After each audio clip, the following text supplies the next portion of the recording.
way jirtay arintaas khadar waxay ahayd guddi wada hadalladii Soomaaliland iyo qaatimo dawladda magacawday 7 ka kooban iyagana 7 kii arinta waxa laga wada hadlayay arintii qaatimo iyo Soomaaliland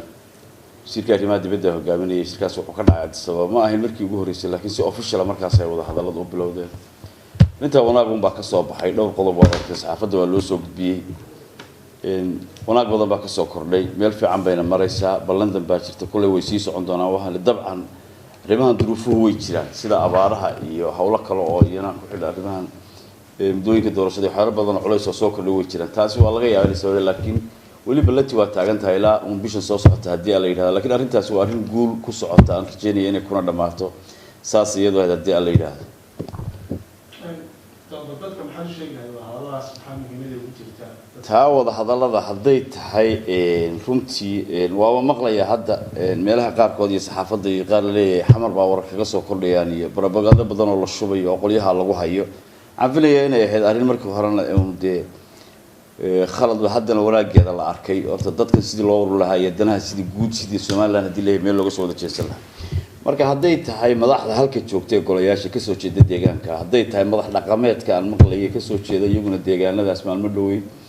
waxaan oran lahaa arrintaasi waa dan guud gaar ahaan waa dadkii gobolada iyo shacabka ay mustaqbalkoodii in meel looga soo wada jeesto waliba rag iyaga halka jooga loona soo dhigo loo qaato sida shacab weynaha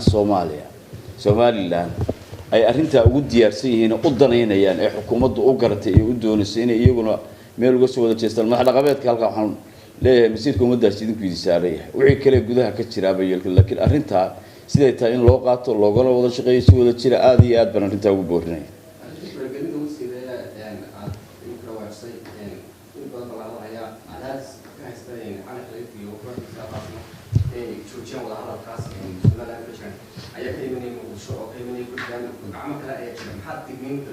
wada hadalkan adeer wuxuu joogsanaya muqdisho iyo garooy hawl taala maaha waa arrin markii hore la qaday haddana ay garteen wuxuu ahaa nimanka odayaasha ah dawladuna waajibaad badan iyo waqti badan bay ku lumisay waana waajib marka horta wuxuu joogsanaya taas wadana Soomaaliland leedahay gudaheeda la gartay lagana wada hadlayo mana joogsanayaan waxaan oran lahaa dadweynaha arrintaas qosiisa gobolada ka soo jeeda inay si wada jiro oo mugiyeen miisaan bale arrinta uga qayb qaataan una soo dhaweeyaan una taageeraan madaxda qaatimo ee wada hadalka ku jirta iyagana waxaan ku boorinayaa dadka inay mideeyaan arrintan loo dhamaado waajibaadka dadka gobolada deegaan inay u dhamaadaan heshiiska iyo shirka iyo wada hadalka taas sanadkan ku boorinayaa madaxda iyo shacabka intaas ku boorinayaan soo dhaweynaya arrintaas runtii waa arrin xanuunkeeda leh waqti xun abaar lagu jiro iyadoo colaadu mar walba dhib badan tahay haddana waqtiga lagu jiro waqti colaadeed waa waqti abaareed marka colaadina hadday ugu daranto dhibaatadeeda leedahay wax waa dhacaan laakiin horta waan ku hambalyeynaya sida odayaasha uga qayb qaateen waan wada xiriirnay ilaa maalintaani waa la xiriirayay xalna waan wada hadalay meesha ugu fiicneed bay maraysaa waan ku boorinayaa inay marna khayr lahayn colaad maantana ay ka sii xun tahay sida odayaashu garteen in alla uu qadaro ay guul ku dhimaataan rajeynaya shacabkuna garto colaadaana la joojiyo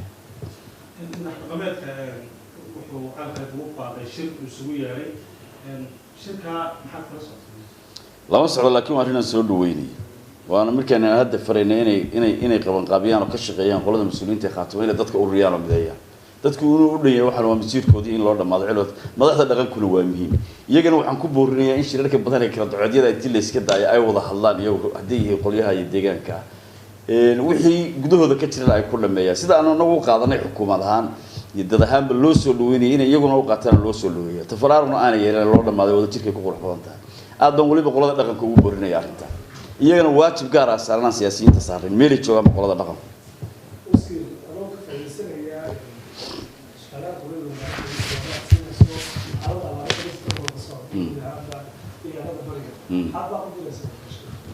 باغ وكي دولة يجود دبارة علماء بدرين يشعب كمية تجمع بكو عليه وأهرين خطر أهرين جود هان تلقوا الصومال لان جارهان كوالله دبارية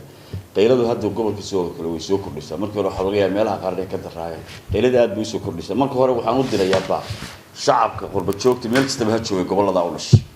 تذكر قربة كود وحلاق له على كرمه وعد والباقي باهين ما أنت وأهرين أعظم دير وقت قال الفريق الرباط كان وقت دركسن أدبن وبورين مركو هرب إنا كقيم قاطان دولة waxay gurmad gali lahayd shacabka deegaanada jooga inta waa diyaar waana la wadaa waana kordhinaa insha Allah ta'ala laakiin horta qurbo joogto diasporada iyo cid kasto ganacsato gobolada inay ka qayb qaataan abaartaas mushkiladeeda la weyn intaas aan iyagana ugu boorin ugu gudbinaya insha Allah ta'ala